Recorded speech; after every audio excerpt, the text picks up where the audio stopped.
In this video, I will show you how to turn off scroll lock in Microsoft Excel.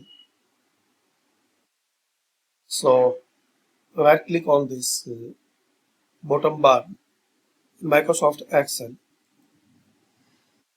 and here is the option scroll lock. So, make it off, select it. Now, click on start and search OSK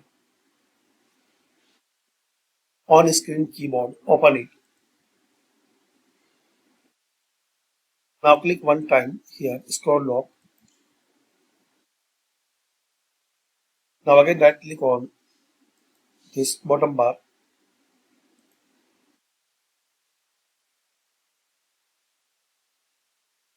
So, we can see now this time scroll lock is off.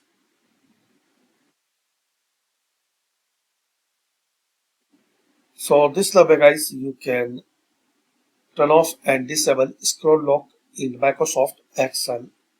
Thanks for watching.